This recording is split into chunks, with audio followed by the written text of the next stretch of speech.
Hey, Satou. Ellie Hi. Goodbye, Sports 360 AZ. Good to see you. Good to see you. I know we've had a lot of excitement throughout the off season. You've already been here for a while training, but now that training camp really got started and you really got to feel kind of Nate's style out there on the court, what's it been like alongside, of course, your other stars and new teammates? It's been great. The standard is high, and those are the environments that I thrive in and that I enjoy working in. You know, every single day that I just come in here, I'm super grateful to be in an organization like this, building on legacy, being able to build on legacy. That's a huge honor for me. So just bringing my personality and my game into it. I'm a little brat, so I think other people here on the team are also brats, and I feel like Nate has really found people that mesh together, and it's just really fun. Hey Satou, welcome to Phoenix. It's Aya Abdeen for Ball is Life. Take me through the first 3 days of training camp and what goals would you like to accomplish with the team this year? A lot of talking, a lot of communication about mistakes that we might make, but also preparation.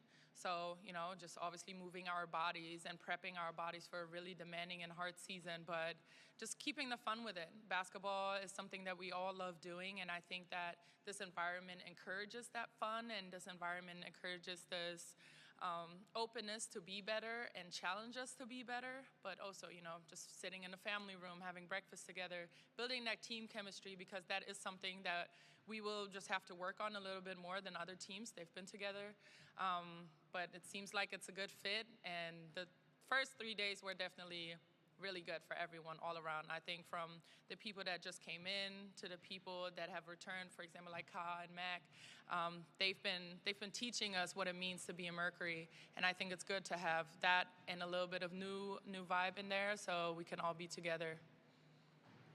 Dana Scott, Arizona Republic. Satou, welcome again. Thank you.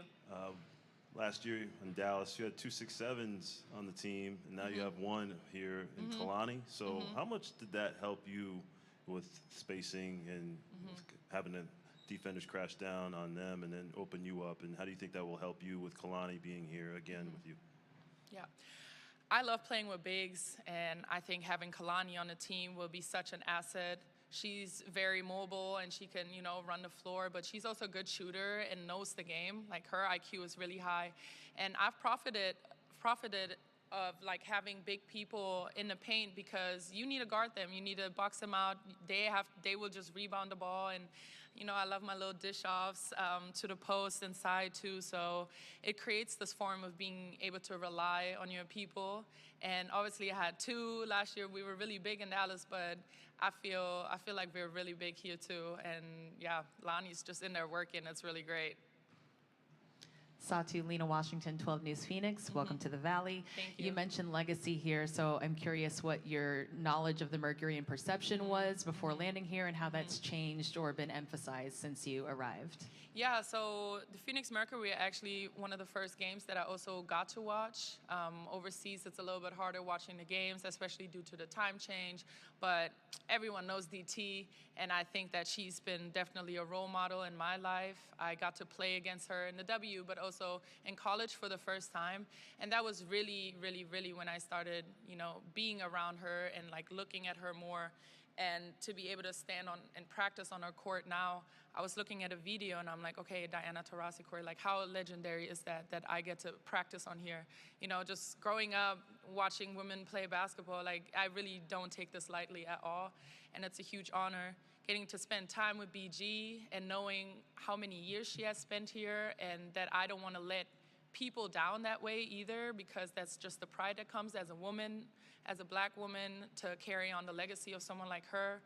I just love that. So it's a huge honor to me when I get to say that I'm a Mercury now, and to continue their winning. You know, Dawana Bonner too. Like, once I realized she played here for this long, I'm like, oh my God, I want to be like her. You know, she has that long player style. So I've always been inspired by it, and sometimes I'm really still struck by saying, oh, I play for the Phoenix Mercury now. Yeah.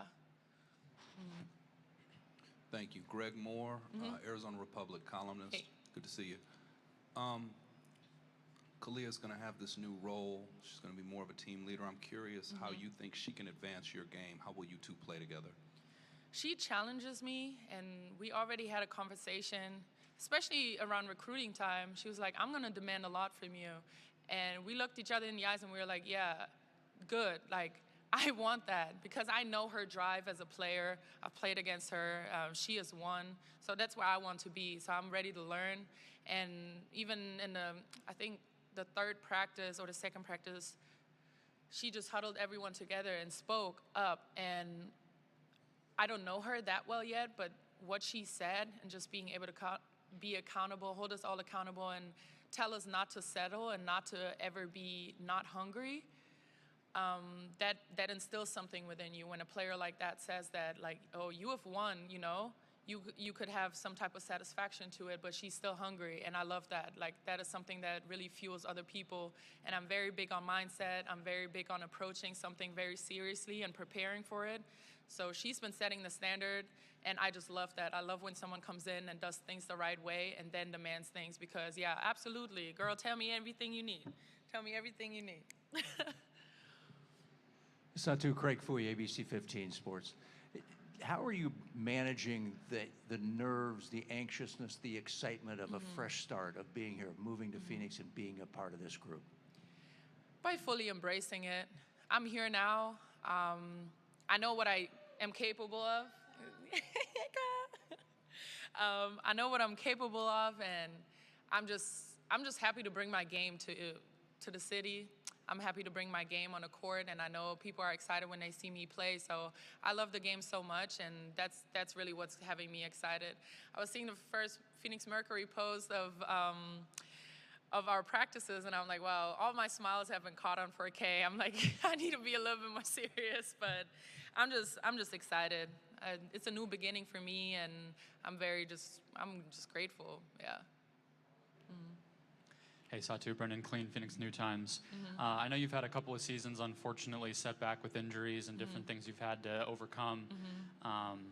What have you been able to learn about yourself or about preparation or recovery or just anything going through those experiences, obviously coming into this season healthy and hoping to avoid that in the future, obviously? Last year taught me a lot, how fragile a career can be, how determined I am to get back to the thing that I love doing, to play the Olympics, to really play the second half of the season, which I didn't have to, but I wanted to because I love the game so much and I want to be better and I want to develop. And pushing through uncomfortable times really makes you stronger. We're the pros at pushing through adversity, and I think I've been through a lot in my life, but it just really makes you appreciate times like this even more. And I think that just by growing and adulting a little bit more, I realize how important relationships are off the court, like nurturing your friendships, nurturing your family ties, but then also nurturing the work relationships that you build throughout the time, because in my past 5 years, I've met so many amazing people throughout the league, like whether it's media, whether it's trainers, whether it's, you know, people in basketball operations, whether it's all these people that just come to the games and find joy in that. That is really something that fuels me. And yeah, I mean, I'm just ready to go. I feel like I had an amazing year before last year. I feel like last year was just a little holdup, a little setback, but really a reset for everything so that I can now just thrive in a new place. Satou, Hayden Silly with Clutch Points. Nice to see you again. Good to see you. I know there's been a lot of talk about the positionless basketball throughout training camp so far, and I know you fit that mold really well. So I'm just curious, from your perspective, how can this positionless basketball, whether it fits you guys on the Mercury or the league as a whole, how can positionless basketball thrive in today's WNBA? It's really in today's way of playing basketball. I think people just become more skilled at everything. And I have always been a player where it's like, oh, I don't even know which position I'm at. I'm really versatile, and I love playing the point or, you know, bringing the ball up. I love posting up. And the same goes for Ka and AT. We have Lonnie shooting threes. I was already saying, like, come on, the other bigs have to guard that too, you know? So the other bigs have to defend down screens. So just having that flow and that unpredictable movement of, like, offensive players, that obviously we know what we're doing, but I think it's really hard to guard that because people are also bound to guarding position tight basketball. So it's just going to be fun. It's a new concept for me, and I love it. So I'm just really excited to see how everything will come together. I mean, we're 3 days in. I've been here a little bit longer, but just learning the little concepts is really all about coaching, all about the things that trickle down, and then what we as leaders show, you know, some rookies or younger players. But in the end, it's still basketball. The ball has to fall in the hoop, and we're pretty good at that. Hi, Jeff Metcalf. That being said about positionless, Nate was talking about how important it is to be good at the four in this league. And so to have yourself, AT, and even Copper can play that position some, both on offense and defense, how important is that to the success of this team? Very important. It means playing for the team and not playing for yourself.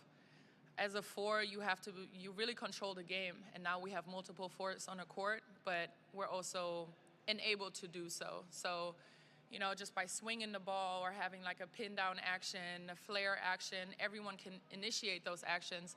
And now it's really all about trust and finding that tie of like players with each other, sharing the ball, kicking it out, shooting these threes, driving to the rim, and really finding a flow within that. But I think as a four, to be able to bring it up, just like me and AT can do, but then also posting up, it frees up a bit like opportunities for other people. We're going to have Sammy Whitcomb, who's like the best shooter ever. I'm so happy to be playing with her with that 0.3 second shot. Like, that's just amazing. We space out the floor well. We can be inside, so we can find the shooters. They can drive. We have space, so there's just a lot of things that we can experiment with, and I think we'll have more of a feel for it all coming together, but it's a new way, very spread out. Thank you.